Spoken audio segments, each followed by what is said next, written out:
আমরা আপনাদের এই জায়গার তথ্য একটু দিতে চাই।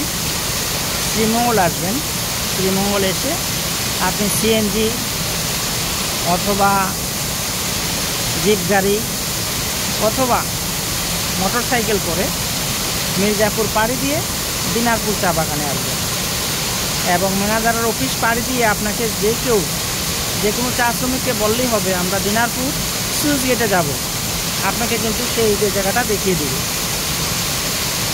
আসার পথে যে পাহাড়ি চা বাগান পাবেন, খুবই সুন্দর নয়নাবিরাম দৃশ্য পাবেন এবং আঁকাবাঁকা চা বাগান, সবুজের কলকতানি এবং এই যে নীলের শব্দ, পানির যে শব্দ, সেটা আপনাকে সত্যি এখানে আসাটা মনোমুগ্ধ। যাওয়ার পথে আপনি মির্জাপুর চা বাগান হয়ে যাবেন, সেখানের পাহাড়ি চা বাগান তার সৌন্দর্য আপনাকে ভুলিয়ে দিবে।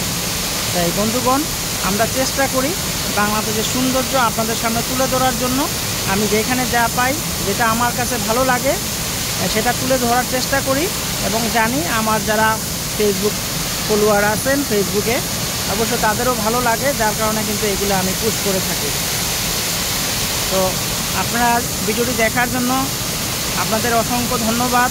আপনাদের মূল্যবান সময় দিয়ে ভিডিওটি দেখেছেন এবং অন্যকে দেখার সুযোগ করে দিবেন, এই প্রত্যাশা রেখেই আমি সর্বদা ভিডিও করি। তো আপনাদের আশা করি এই ভিডিওটি আজকে ভালো লাগবে। একেবারে দুর্গম পাহাড়ি এলাকায় কিন্তু ভিডিওটি, আর পানির শব্দ কলকাতানি দেখতে পাচ্ছেন। আমি সাধারণত কোনো ভিডিওকে এডিট করি না, কিন্তু এই জায়গাটা সত্যি অসাধারণ।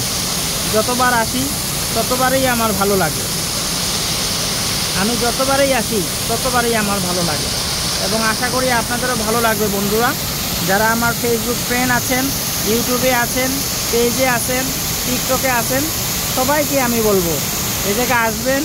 এই জায়গায় আসার সব কিছু আমি বলে দিয়েছি, আসলে আপনাদের অত্যন্ত ভালো লাগবে। তো অনেক কিছু হয়তো আপনাদের বলেছি, আমার বকবকানিতে যদি আপনারা রাগ করে থাকেন আপনারা ক্ষমা দৃষ্টিতে দেখবেন এবং এই ভিডিওটি ভালো লাগলে অন্যকে দেখার সুযোগ করে দিবেন। যখন চিন্তা করে দেখেন যদি বৃষ্টি হয় এই জায়গাটির দৃশ্য কেমন হবে, একেবারে অন্য রকমের একটি দৃশ্য হবে। আমরা এই একটি জায়গা দেখাচ্ছি, ঝর্ণার উপরে একটু খেয়াল করে দেখেন, একই ব্যক্তি একই ব্যক্তি খুব সুন্দরভাবে সে কিন্তু লার্কি নিয়ে অনেক বড় গাছ নিয়ে সে যাচ্ছে। সেই দৃশ্যটা আমাদের ক্যামেরায় ধরা পড়লো, তাই জন্য তুলে ধরলাম। তো অনেক বড় গাছ। তো বন্ধুরা অসংখ্য ধন্যবাদ ভিডিওটি দেখার জন্য এবং আপনাদের ধৈর্য সহকারে এই জায়গাটি দেখার জন্য সবাইকে আমি অসংখ্য ধন্যবাদ জানাচ্ছি। ভালো থাকবেন, সুস্থ থাকবেন, সবাই সবার জন্য দোয়া রাখবেন। ভিডিওটি দেখার জন্য অসংখ্য ধন্যবাদ। ভালো থাকবেন, এই শুভকামনায় আমি তাজুল ইসলাম জাভেদ বিদায় নিচ্ছি।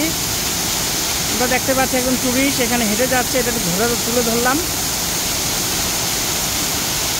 আল্লাহ হাফেজ।